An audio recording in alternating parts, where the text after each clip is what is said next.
Vinicius. How is it going? Oh, good. How are you, Lavinia? I am very good, and I'm really glad that we made a time work for Yeah. our 13-hour time span Yeah. in time zones. That's great. And I'm really excited about the topic we're going to talk about today, which is culture first, employee engagement, and the correlation with productivity. I think a lot of companies still think that the two are very different things, right? Employee engagement and all of this fluffy stuff, and then the hard bottom line numbers, revenue, and so on and so forth, right? So we're here Yeah. to bust that myth, right, and highlight that correlation. Um, how would you want us to kick this off? I do have some slides, as you know, and I'm very happy to start with those or start with introductions. I think we should start with introductions and to, get people to know us a little bit more. And then, it's up to you. We can go slides or we can start a conversation. Perfect. So I would love to hear a little bit about you. I have a bit of my introduction on slides as well, so I All can right. switch to that and then smoothly go Fantastic. into the content. Wonderful.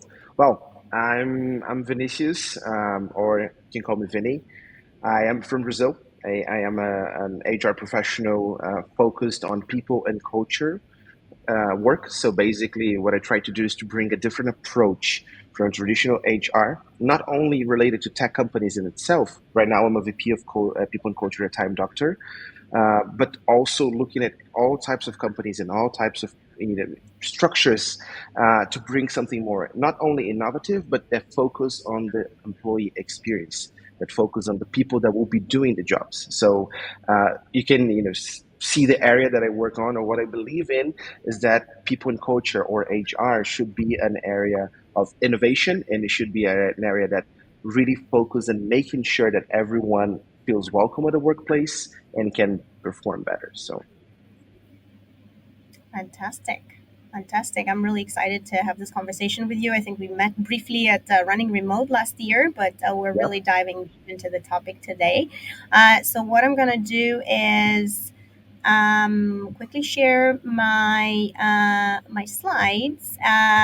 So, as we already mentioned, for those of you who may be coming in a few minutes late, we're talking about culture first, employee engagement, and correlation with productivity. And I am Lavinia. I'm the CEO of Livit International. And the founder of Remote Skills Academy. I'm also an investor, future of work advocate. We basically run a physical and digital hub for entrepreneurs and startup teams. And we've helped incubated and build a number of very successful startups, and then also a number of them that didn't make it. And we've learned equally from both. And we have a work and tech innovation hub in Bali, but also global business services, consultancy, training, and so on. We also ranked as one of Asia's best places to work, and we are a people first or culture first organization among the 2% happiest and most engaged teams in the world, and a number of other distinctions to say so in terms of our culture and leadership practices. We've worked with a large number of clients in over 50 countries in the world, built dozens of startup teams, and developed over 60 business ideas. So it's been an interesting ride for the last decade. And one of the first things, Vinny, that I wanted to bring to the conversation is this idea of culture as an iceberg, right? And what I would like us to do is to flip a bit the usual order that we have in talks, seminar, workshops. We talk a lot about theory, right? And then maybe less about practical stuff. So I would love to talk about what you see or observe if you visit or join Livid as a team member, with resources and practical examples.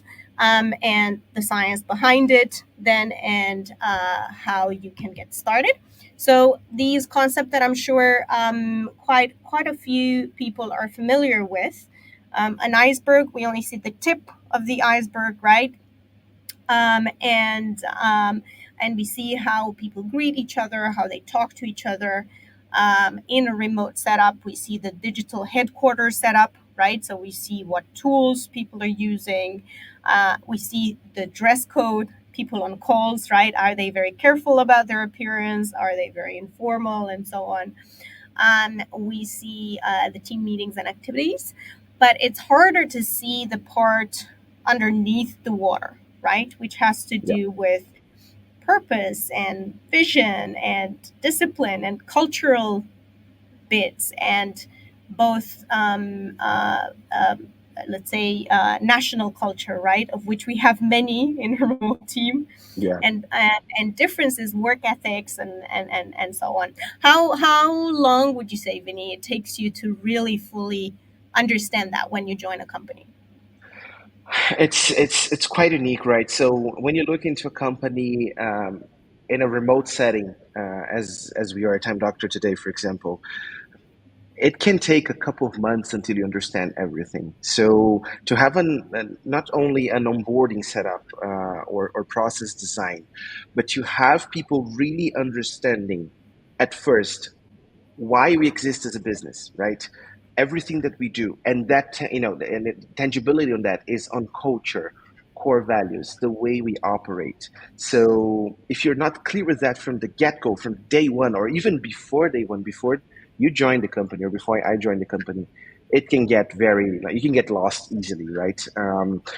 The office environment has a different perspective because you can still see, you can still mimic people the way they behave, but you're still not absorbing the culture, you're still not absorbing how the company operates. So it can take 6 8 weeks for someone to be fully aligned, but if you have everything clear, and even if it's in a place, in a hub where you have all the information and you really make it inviting, and you really show that new person how to go there, and how to go about work, and who to talk to, and like onboarding buddies as well, something that works really well in a remote environment.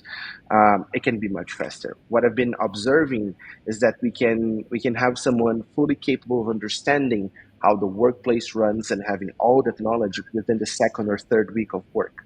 But that's because there is a structure set up, and this iceberg is view is amazing, because those things you don't see, a lot of them you cannot touch as well. They're invisible. There are things that have been built either in purpose or not, depending on how the longevity of your company so far. If you're a brand new company, lots of those things just happen.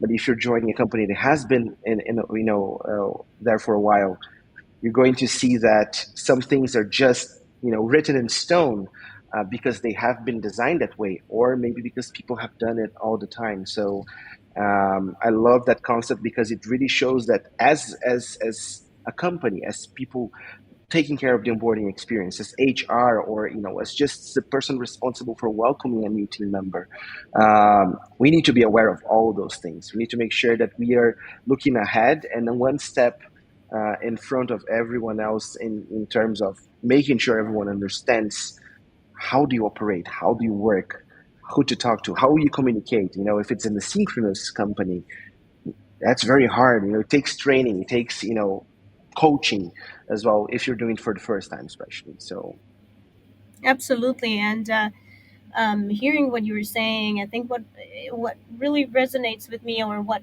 comes to mind, is this idea that, oh, in an office environment, people will figure things out faster.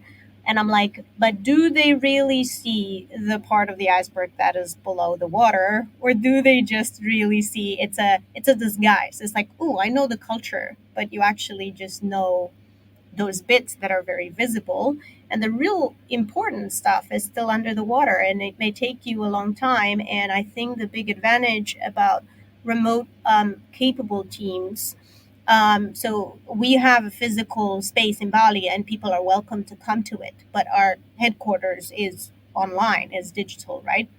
So they may meet in person, but the core of the interaction is happening online, and we have people working from different countries and so on. And I think what that forces you to do is to be very intentional and very explicit about those things, right? Yeah, So to absolutely. lift those parts from under the water to the surface and show them or showcase them to new people in the team, right? Um, Absolutely. And it's a collective effort, right? You have people that should be responsible for doing that. If you're a small team, it can be a one, it can be a one person job. But as you welcome more people in the company, as you welcome more team members and employees, this can be done and should be done by everyone involved. Like this should be ingrained in people's hearts when they are working in the company. So whenever someone else is welcome, they will be organically the ones showing a lot of those things as well. So that helps. Absolutely, it's that saying. I think I want to say Darcy Bowles, right? Says Yes, yes, culture is is not what's on the walls. It's what remains when the walls are removed, right? And that's what we're doing in a remote environment. We remove the walls and we see what's yeah. what's left, right? Um, so let's have a look at some, let's say, hard data for those Yeah. of us so inclined to like that better. And I call this the engagement productivity axis, right, or nexus. So there's a lot of data, and I don't want to bore everyone with the wealth of data that we have on this, right? That actually highly engaged workforces experience much higher profitability, much higher productivity, lower absence rates, up to 60%, almost 60% lower turnover, right? Like those are huge numbers. And what I really want to articulate here is that there's this recurring pattern that actually holds across industries and geographic locations, that links this higher employee engagement to things that should interest every business person, not only HR people, not only talent and culture people, not only CEOs and team leads and so on, but any business person, right? Basically, a very a direct link between employee engagement and better business performance, including productivity, profitability, and revenue growth. So, what I really want to highlight, this is about hard financial data, right? This is about revenue. It's not only about soft metrics and so on to say so. What are your thoughts on that? I think that's really interesting. One of the things that is the hardest actually to correlate in your business, right? You see reports, from Gallup, or you see reports from Mercer as well, talking about how engagement is important on productivity, on profitability, and how you low those numbers as well, or you get profitability and productivity high up, or absenteeism low. And one of the things that I found the hardest in leading an HR team and being a leader in a company is how you measure and gauge those numbers in your business, right? So you can follow traditional methods of, okay, you have a performance review every half year or every quarter or once a year, and then you really analyze KPIs, you look into numbers, and then when does the engagement comes in, right? So to me, it goes the other way around, and that's how I found out a way to better understand those numbers, to look at them and have, hey, it makes sense, right? Is to have collective effort within teams to make sure that people will have to talk, they'll have to engage among themselves. So whichever system or management system you're going to use, either you're going to use OKRs or you're going to use your KPIs and SLAs to measure that performance. You don't wait until the end of the quarter or the end of the half year to make an assessment. You start the period with an assessment of what you want to achieve, how do you want to achieve, and one of the things that I always suggest is who you're going to work together to achieve it. Because by those interactions, not only by leader one-on-ones, management reviews, but by that daily engagement you're going to see. So when you have a check, let's say that HR or someone from management check within teammates how is how are the deliveries, or how is a specific project or OKR going. You're going to have different perspectives, and you're going to see how much they've interacted and how much that helped. That data, although it's not hard data, it helps interpret the hard data. So I think it's also important to lay the ground to understand how things correlate. It's not necessarily an easy thing to do. You need to know your team, you need to know how people work and operate. And it can be easier if it's a local based team. It's a bit harder when you have people from many different cultures as well, that they see delivery and see work in different perspectives. Give an example. At Time Doctor, we are 150 people from 45 different countries coming from all the corners of the planet, which means that people have different perspectives on what it is to deliver fast or what it is to help grow revenue. So, as management and as HR or people in culture, in our case, we should be the owners of those numbers and help the business leaders interpret them. So, as HR, that's my job, is to get that data and to analyze those conversations. And by talking to everyone in the teams and the company to understand how they've been interacting. And of course, there are other survey tools, employee NPS, and things that will also help. But by simply sitting down and talking to people, you'll be able to gauge and help measure and truly understand how that affects profitability and revenue growth, for example. Absolutely, and what this type of conversation always makes me think about is how we actually think about health, biological health as humans as well. I come from a medical family, and it's very interesting to see how most of us are concerned with money, tasks, projects, purchases, this and that, in our daily lives, and then the metrics of health fall down the line of priorities until you actually have to deal with it. Then it Yeah, becomes like, then it jumps the queue and becomes the most important thing. While absolutely. if you start with that, if you start with a healthy base, right, and you look at your health metrics and you make sure they are in place, then everything can build up from there, right? And it doesn't have to be toppled, right? So I really like that you said, what you said about, like, we sometimes look at all this, like, profitability and revenue and this and that and whatever, and then eventually we get to engagement or those soft metrics as well, to call them like that, while in fact they're actually the foundation, right? Yeah, So if we absolutely. start with them being the foundation, then everything builds up from there. Obviously, I am not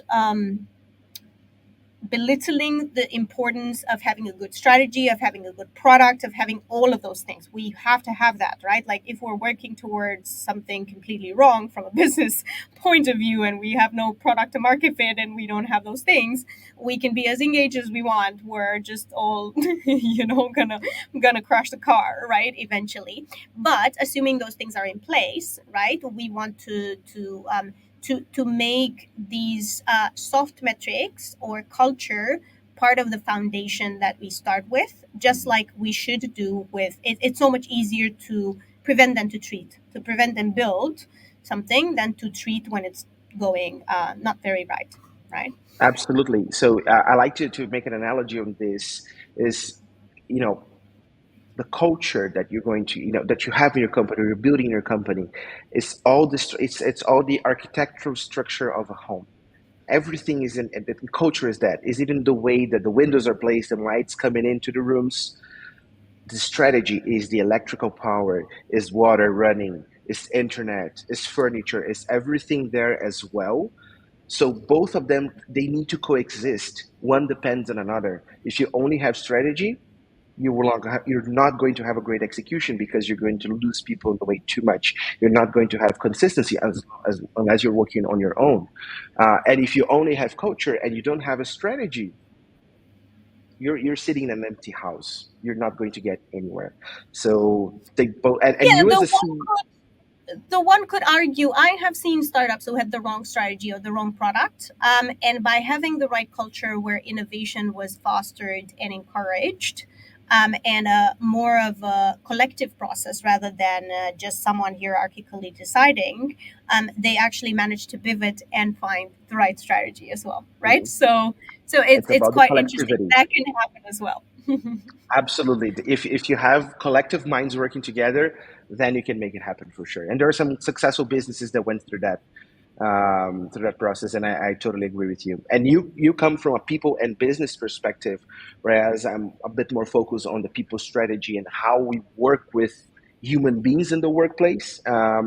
So I think both experiences are really interesting to correlate and see. And I agree. You know, if you have a sense of collectiveness and you focus on something, you're going to achieve it. Yeah, and yes, if you have the right culture, it's easier to build a strategy for that. Absolutely. Let's talk a little bit about the world that we live in today, and how much of a complex environment it is to navigate sometimes, and the implications on culture and leadership and what we do in our teams. So they call it the VUCA world, right? It used to be VUCA, and now they added an H at the end, right? So it's been a long time since it was coined in leadership theories. And it's really reflecting on the volatile, uncertain, complex, and ambiguous world, right? That people already felt was surrounding them at the end of the Cold War. So it's been 30 something years, right? And recently the H has been added, which is hyper connected, which I think is very fitting. Yeah. So the level of disruption in the world. I was looking at this stat from Accenture, right? From 2017. So let's not talk about the end of the Cold War. Let's talk about 2017 to 2022. It increased by 200%, and we're looking at I don't know if the graphs are very visible on the slide, but we're looking at economic, social, geopolitical, climate, technological, and so on, so all across the board, right? So yeah, basically, once upon a time, what that means for leadership and culture is that once upon a time we began successful careers by developing expertise in a domain, doing our job well. We proved ourselves. We would rise up the ladder, move into people management. And then at this point, our main job was to ensure that everyone reporting to us has the same answers, right? And as a manager, you had those answers. You knew what needed to be done. You taught others how to do it, and you evaluated the performance, right? And the name of the game is command and control. So it's much easier. Like, you don't need a lot of these things that we are now talking about, right? To navigate an environment like that. The problem is that in the VUCA world of today, that doesn't work anymore, right? That we have rapid, constant, and disruptive change, right? And what worked even 5 years ago doesn't work now anymore, right? Yeah. 5 years ago, you could just tell your employees, come to the office, and they would, because that was their normal practice, right? Now they're like, nope, thanks, I'm gonna quit, right? And we just simply can't have the right answers. We're moving away from this traditional command and control practices, and that's making space for something else, for support, for guidance, for more distributed leadership, for learning how to adapt in changing environments in the VUCA world, right? And it's quite a fundamental shift, to say so. What are your thoughts on that? I think I've been familiar with VUCA for a while, and I've seen it. And that when I joined workplace many years ago, the world was going through a lot of change. You know, there's many things happening, and I think one of the most interesting things about this, it correlates with something that we've been watching a lot, especially after the pandemic years, which is this generational gap and experience, right? So we have today basically three different cohorts of people working together, and a lot of workplaces will look into these different cultural points of views. People from the same place but from different ages, they can have different cultural perspectives on work, on how to behave in the office or how to behave online. And we see a lot of blaming into the newer generations or blaming into the older generations, and it's all related to that instability. Things change much faster. We are hyper connected. It's very right to add the H word there. We are hyper connected. We have access to information like we've never had before. People get anxious. Even our mental health is affected by the speed of and the amount of information that we get on a daily, on an hourly basis. We don't allow our brains to process that information anymore as well. So this is very important because We cannot, because the brain is just not made for that amount of it, right? it's a lot. So, and what I've seen, and this Accenture report is quite interesting. And this 5 year range in 2017 and 2022, we had major political, social, of course, the pandemic that happened globally, on climate, on how people, on how we work, into bringing the ability and the possibility of making remote work more accessible to people. It has been so disruptive that it's like we're losing sense. It's not truly like it, but it feels like sometimes that we lose a sense or way of how to do basic things. Like, you have to learn how to breathe again. You have to learn how to walk again because it's so powerful. And if you've been in the mid of the storm, it's even harder. So if you are working within technology as well, you get hit harder on that. So I think that it's very important that we look into these numbers and into these, um, the VUCA term on itself, as a guidance on how we can be more, and to bring more empathy to some business decisions as well, and how we work with people and how we deal with them. So that I Absolutely, think. absolutely, absolutely. I think we used to think it's as you were saying, just different generations, different cohorts, right? And we used to think it's like this gap between, oh, what happened 20 years ago and what's happening now, but it's actually what was happening 5 years ago versus what's happening now, right? Like even those of us, and Time Doctor's been, as far as I know, remote forever, right? Yeah, for If the I'm not past mistaken. 13 years. Yeah. Livit as well has always had remote in its DNA. We've always had a physical location where ourselves and our startups gather, but my business partner and I never lived on the same continent, let alone country or city. And we have team members we've actually never met in person for many many years. We would love to, but it just so happened that travel arrangements couldn't be made, and so on. And even those of us who have been in these remote setups forever, right? Since before it was cool to say so, we were weird for doing that by Oh yes, choice we back were. then. It has changed, right, in the last 5 years. Like the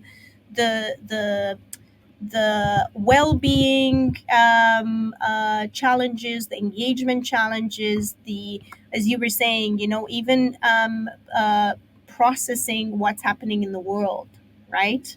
And trying to somehow cope with that, right?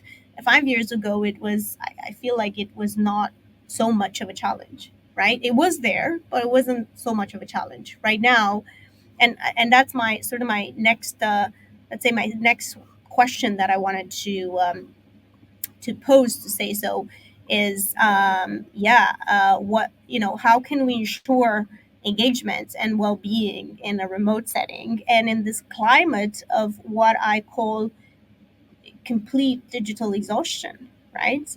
Everyone's it's it's an information overwhelm, right? Everyone's information used to be, things change so much. Information used to be this um, uh, treasured possession, right? We used Yeah. to go to church or to school or to a library to access information, right? It was scarce, right? And there was scarcity, and we valued it. And then we went through an era of information abundance, right, where it became easily available, and then now it's switched to information overwhelm and exhaustion, right? Like we are bombarded with, the number of, I'm very selective with newsletters, but the number of newsletters I have that I want to read and I never get to. I don't know if you resonate with that, but it's Oh just yeah.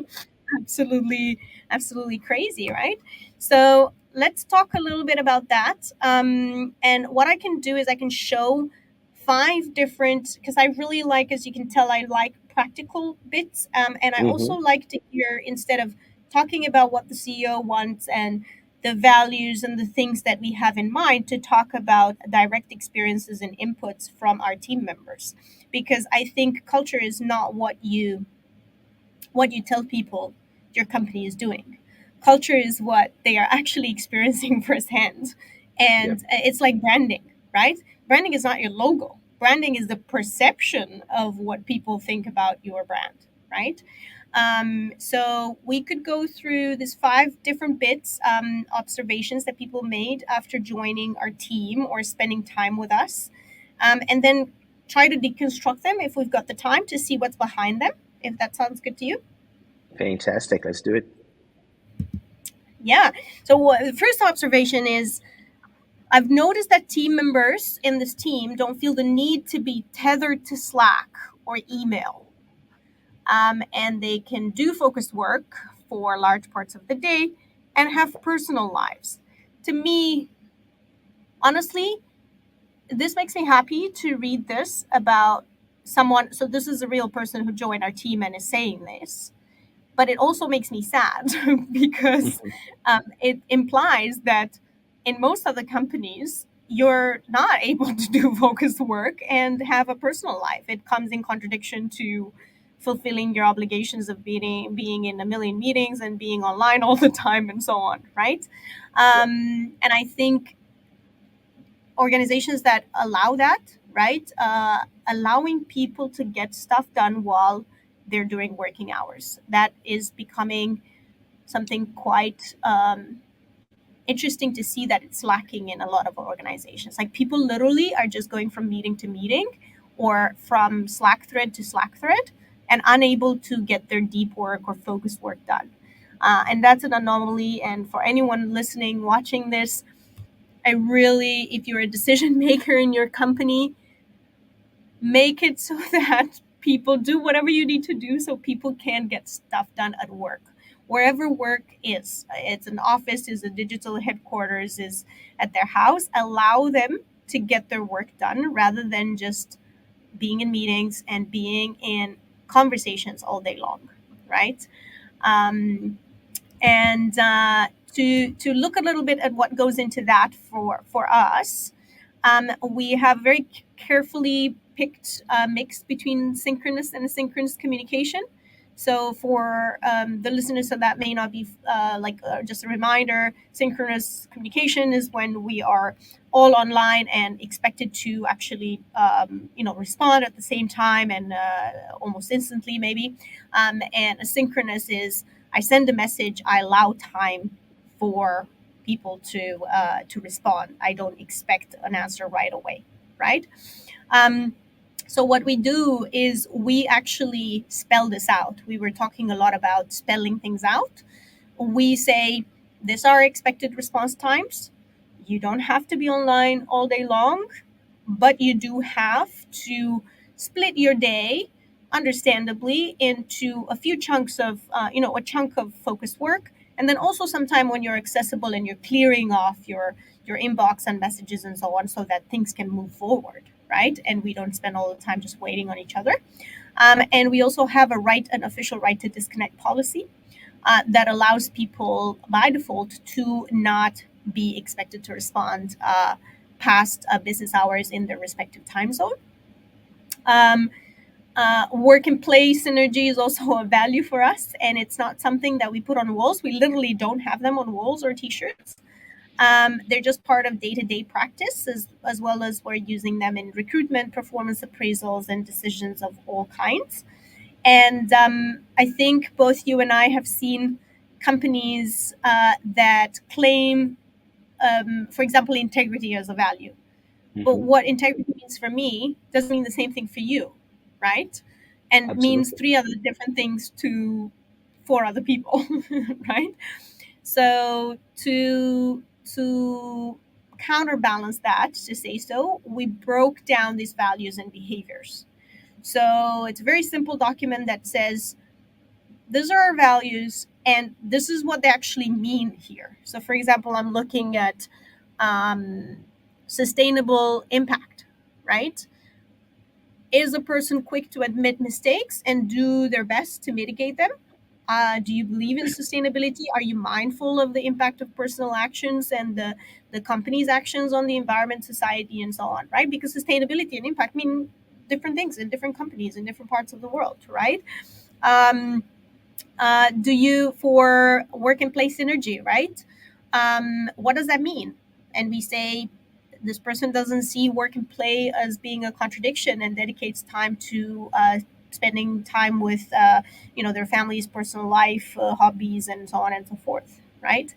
And we have certain things that we expect any basic team member, any team member basic behaviors for everyone, and then we look at high performance and leadership track to say so, right? So Yeah. to make that quite quite concrete to say so, rather than being this big vague thing. One comment, Lavinia, that I love about the structure you have here. We have a similar way of thinking at Time Doctor as well. When we did a rebranding of our core values about a year ago, or actually less than a year ago. And one thing that I love here is that although similar to what we did, you've broken down very clearly what is the minimum bar, right? What the basic expectation and what good looks like or what best looks like in a high performer. And I think this is very useful. And that's something that I'll honestly, I'll do a copy and paste in our system as well. I believe Very cool. yeah, I love it because we know it, right? We have it, core values that are not words like, a core value that says, "Oh, we're passionate." What does it mean to be passionate, right? Yeah. We're innovative. We're passionate.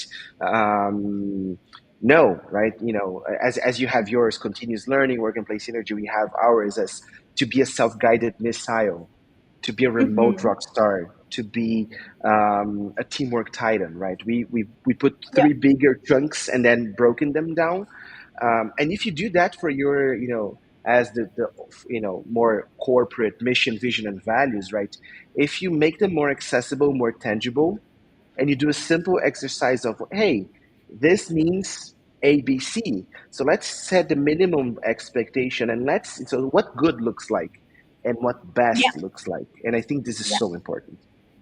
So when I'm looking, like for example, basic for any team member is like, is this person passing probation? If I'm looking at work and play synergy, right? Like, or I'm looking at high performance teamwork because we mentioned the other one, right? So what I want to see in probation, for example, is does this person meet deadlines? Does this person communicate in a timely manner when they need help, when something is working, not working? Do they deliver great work? Right? That's the basic stuff, right?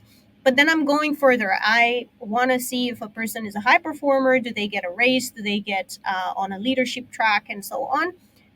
Well, my expectations go up a bit, right? And I want to see this person maintaining a calm poise in stressful situations. I want to see them prioritizing the team, the best interest of the team rather than personal interests and so on.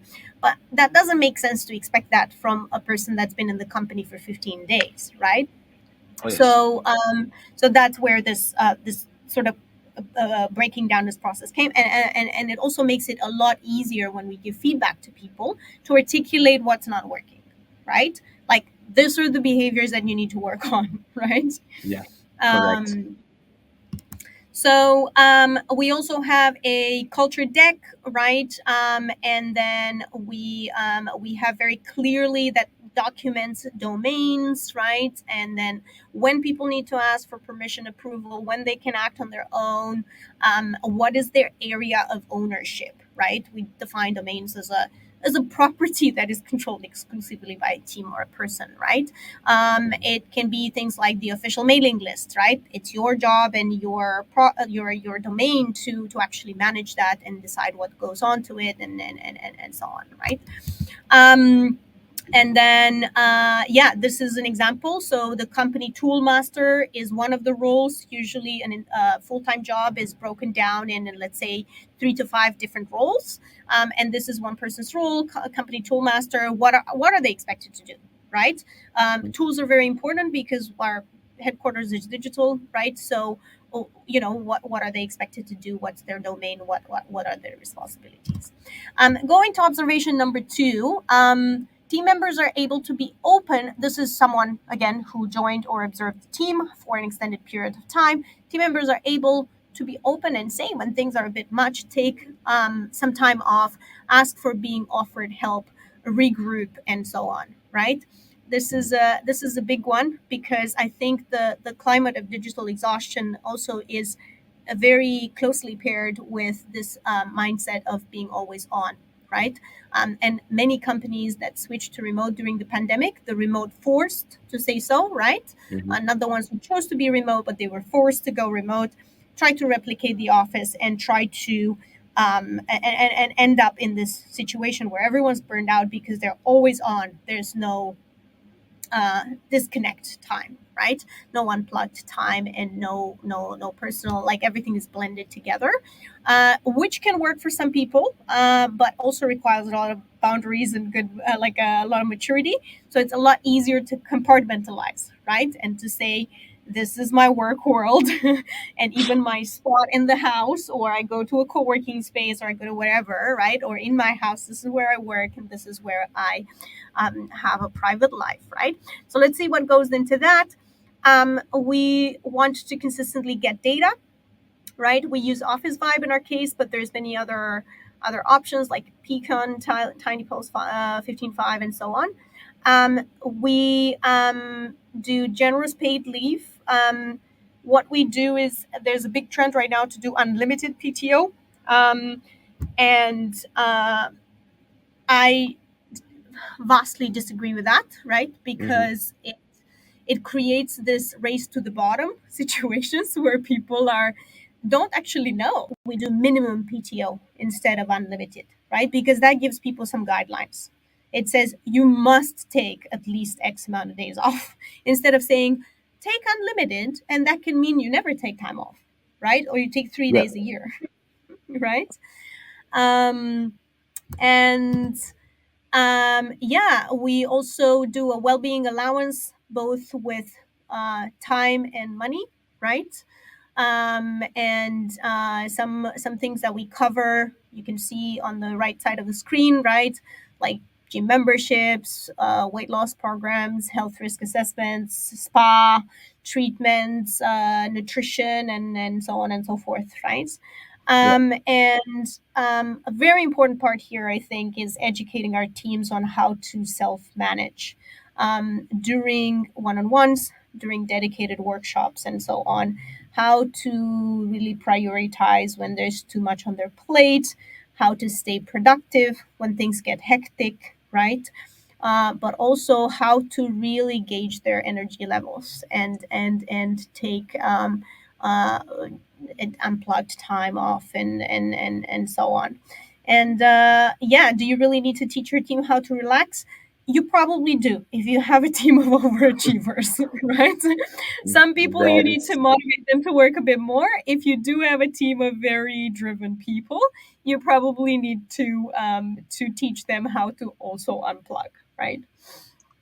this is so true, and this is also a challenge that I've encountered for many years working in HR, and I encounter it today. And even though building different programs in different companies with different structures on how to make sure people truly care about disconnecting and that they don't feel like they're losing an opportunity to grow, that they don't feel like they're going to miss out on a promotion on the PTO side, right, on the pay time off. I love the idea of a minimum one. I disagree with the unlimited. It brings an idea of, okay, so if I take more than my colleague will I'm have gonna better be benefits than I Yeah, have. I'm gonna be regarded as the slacker. Yeah.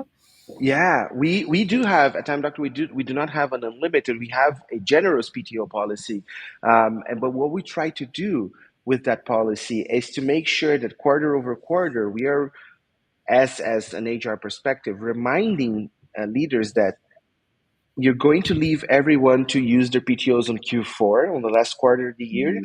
and then half of your team is not going to take it because they can't, and then they're not using a very important benefit.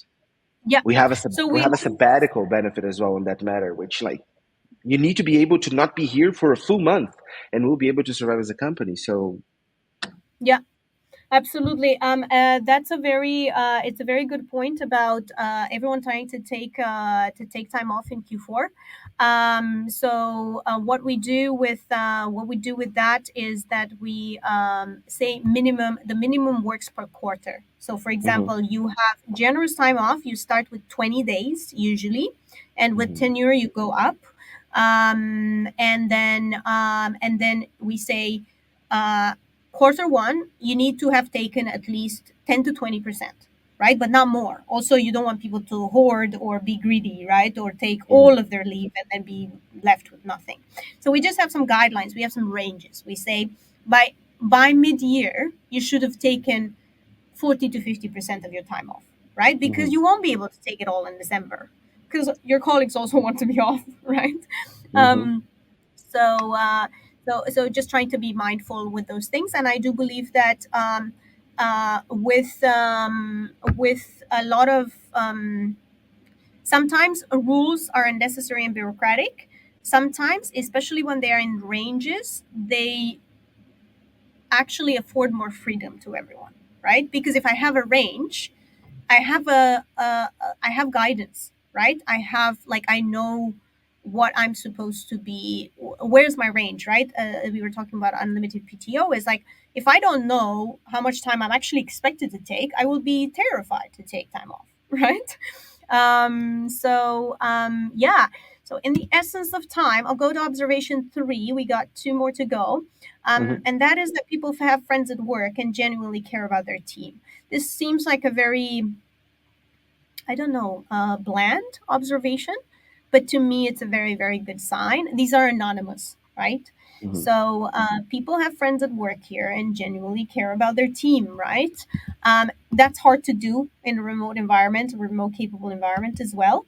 A very interesting, I put there a very interesting some very interesting stats on the impact of having a best friend at work, right, during the pandemic. And you can just see how people are a lot more engaged and satisfied with their workplace, almost double if they do have a best friend at work, right? mhm. Yeah. And that's quite quite interesting. We know about psychological safety, right? Just a quick reminder here that that's again at the bottom, right? The foundational part, to say so. And one thing, some small things that we do is we do team hangouts where the only rule is don't talk about work, and we use all kinds of tools for that, right? That allow people to because what happens is that and people who talk a lot about, oh, the office is better because there's a lot of unplanned interaction and this little chat and coffee dates and impromptu water cooler, and we know all of those bits, right? Mhm, And I think there's some truth to it, because in a remote environment you need to engineer a way where people bump into each other and don't just see each other tired, fourth meeting of the day, bleary eyed.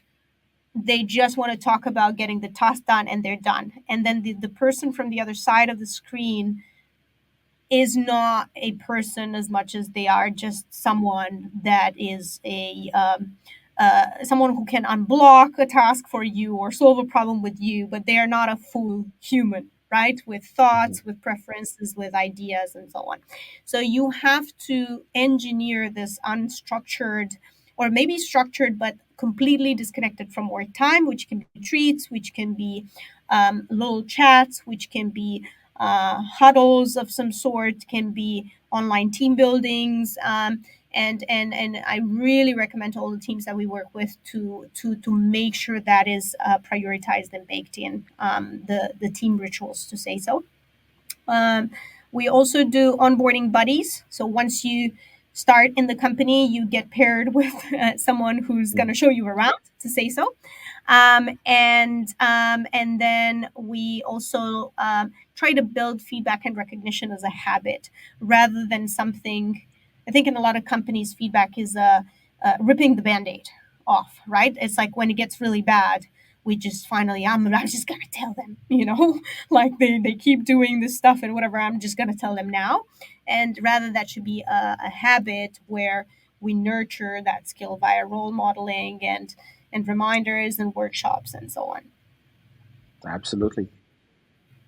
And the fourth observation is team members have the ability to organize their work day and their work as they see fit. I think this is something we're looking at all the data that is coming out now.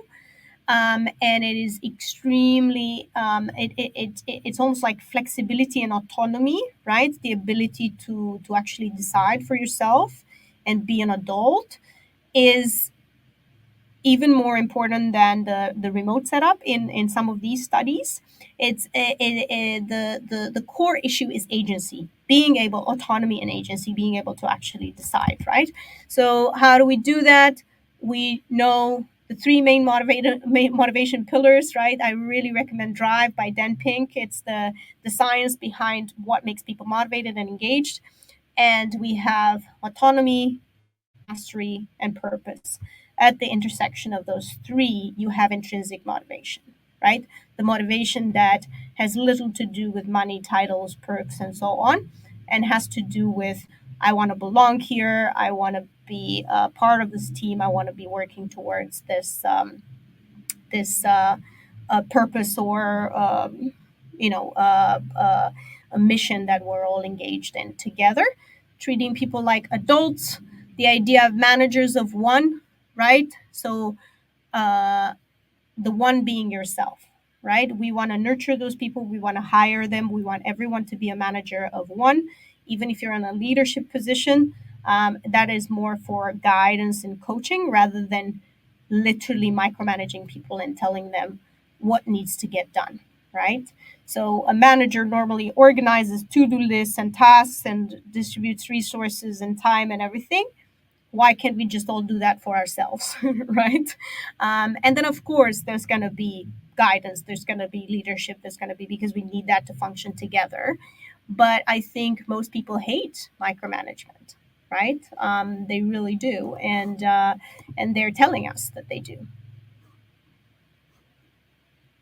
Absolutely. I think that Drive by Dan Pink is it's an amazing book. I love it, and I think to me, from everything that you said here, and I agree with everything actually, but the most important thing is to be managers of one. I think treating people like adults, it should be a given, but sometimes it isn't, right? But to be a manager of, to be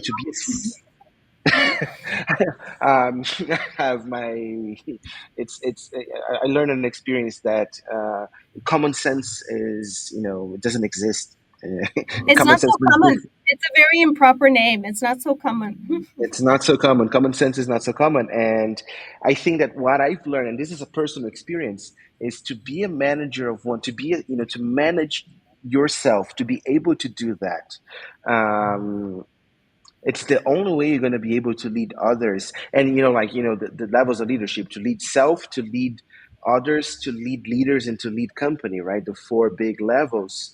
To me, the lead self is where it all starts, and it's so important. Yeah, and you role model from there, right? Yeah. Like you role model from there. Yeah. So, yeah, the final observation, people here are more than just workers, right? An interesting one. And I tried to look at what's behind that. I strongly believe that the pandemic flipped Maslow's pyramid. People used to, in some interesting ways, right? That you saw the great resignation happening, where people didn't care so much about, safety and security and so on. They just wanted to get out of situations that were not good for their confidence, for their respect, for their self actualization, and whatever, right? What happens is that close brushes with death really do that to people, right? Like we all of a sudden we're like, oh wait, what actually does matter in life?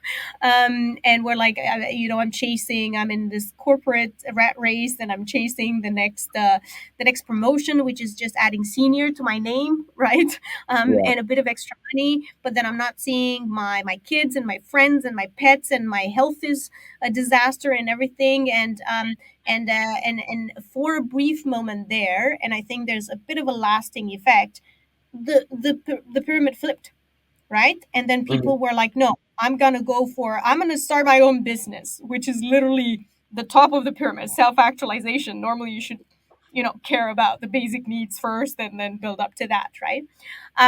This is obviously a hyperbole and a very metaphorical way to speak about it. Mhm. All of those needs are of course very important, but it was interesting to see that during the pandemic. um, and the takeaway here is that everyone should feel like they're working towards a little bit more than just making someone else rich, right?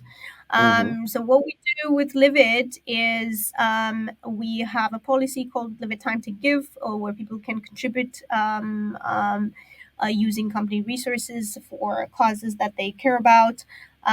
Paid personal development, time and expenses with no restriction on topics. I know that some companies restrict L&D budgets to, the topics that the person is like, job is or role is around. Back to the right to disconnect. People are not expected to be available at all times, or they're not expected to connect, and do a participate to a quick mini meeting or do a quick task during paid time off, right? And very importantly, we have a what we call Live It Unplugged, which is a collection of how to do my job when I'm off for each team member. So Mhm. when someone is off, I can go into their unplugged guides and I can unblock things for them or fill in for them, right? And it's already there. The person doesn't need to spend a week before they're disconnecting to tell everyone what they should be doing, right? When they're off. So yeah. So I would love to hear, any thoughts that you have here about these bits that we shared, and then yeah, we Awesome. can wrap. I think that it really resonates with a few things that we also do at Time Doctor, and I've done in other companies that I've worked for as well, is to get this anonymous but real feedback on how people feel. Um, what we try to do is we do it, of course, during our surveys. We have one initiative that happens twice a year called People Check, where every single team member in the company, the 150 plus people, will have a sit down conversation with one of the people partners from People and Culture or with myself as well. And it's an open ended conversation. What we want to hear is we want to confirm what we heard in surveys. We don't want to know who did it, but we want to get those important points as such. I feel like we are one comment that we got from the past ENPS, like I truly feel that my team is like a sports team. We got each other's backs, and I feel like Yeah, this, like I and this is a personal belief. I don't feel like we should be a family in a company. Family is it's a different institution, but I love that we use the creates analogy. massive wrong expectations to me. Yes, because it gets emotional, it gets personal, it gets dramatic, right? We don't want that. We want the best of it, which is like we're getting together as a group to achieve something, right? And to get to We're a read it. sports crew. We're more like a sports crew than a family, right? That's Yes, what I always absolutely. tell my team. We are, Yeah. and even before we start saying that publicly in our meetings, in our all hands, we heard that feedback, and that's what it caught attention. Like it's not only a executive management thinking of yes, we shouldn't behave like a family, and we don't at Time Doctor. At least we've never done it since I've been in the company, for sure. And but you hear people from a different.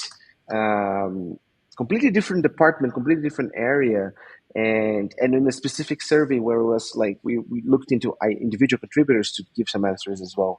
Um, that was great. So how do we look into those pieces of feedback and how we actually change policies, adapt behavior, bring different points of view in training? One of the reasons why, for example, earlier this year we flipped our more traditional performance review, performance cycle way was because of the feedback we got. Anonymous, not only anonymous, but also open feedback that we got from people saying, I feel like, it's like I'm back to school when I'm being evaluated through a format. There's like 10 different questions and then I have to self-evaluate and evaluate peers.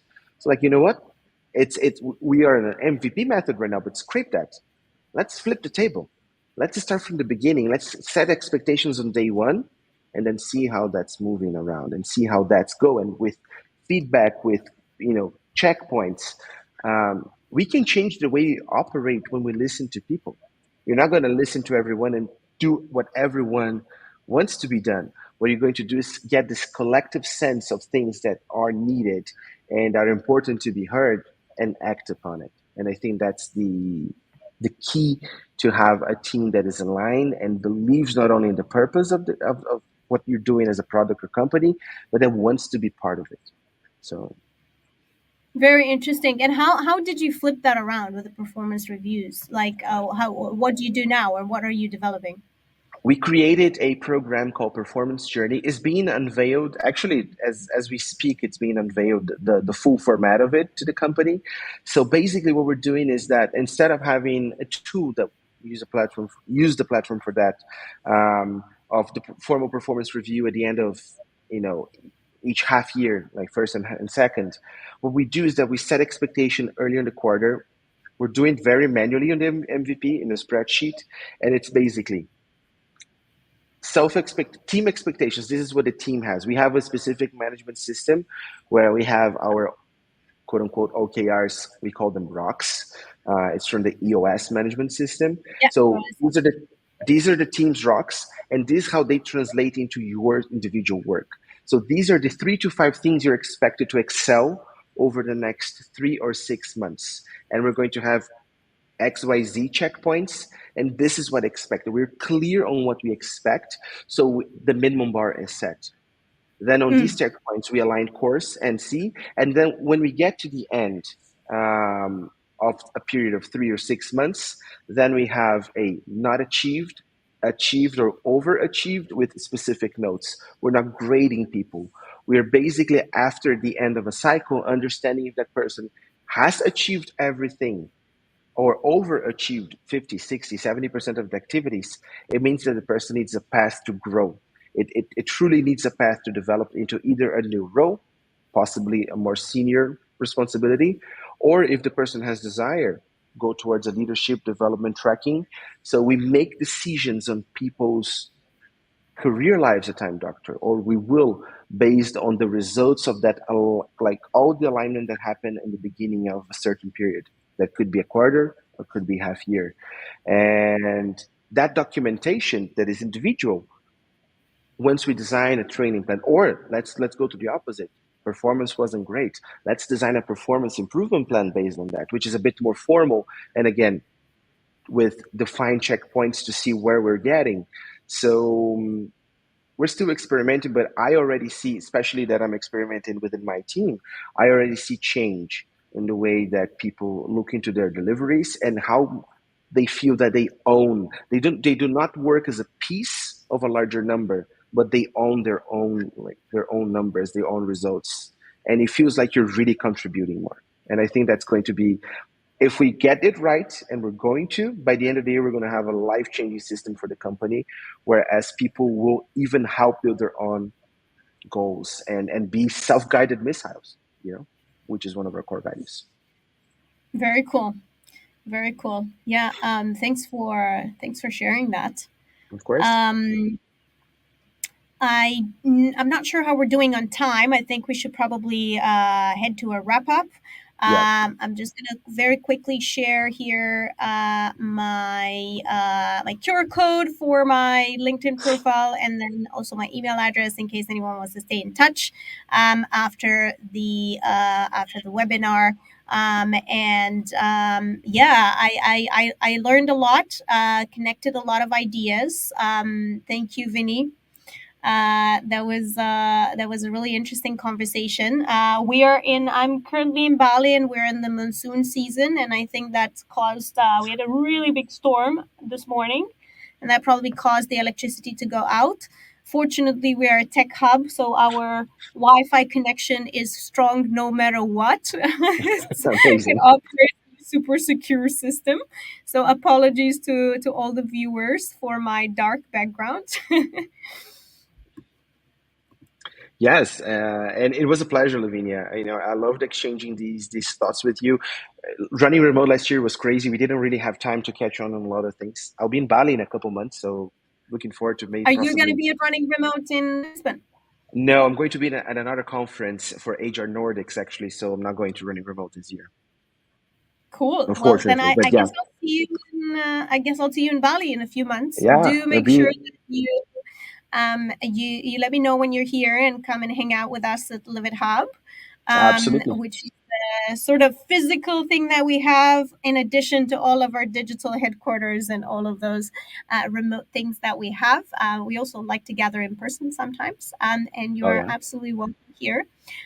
It was an absolute pleasure, and likewise. I look forward to hearing from some of the viewers, the listeners of this webinar, and have a wonderful morning, afternoon, evening, wherever you're listening from in the world. Absolutely, it was a pleasure. And anyone that has a question, you can reach out to Lavinia, you can reach out to myself, and we'll be happy to share more thoughts.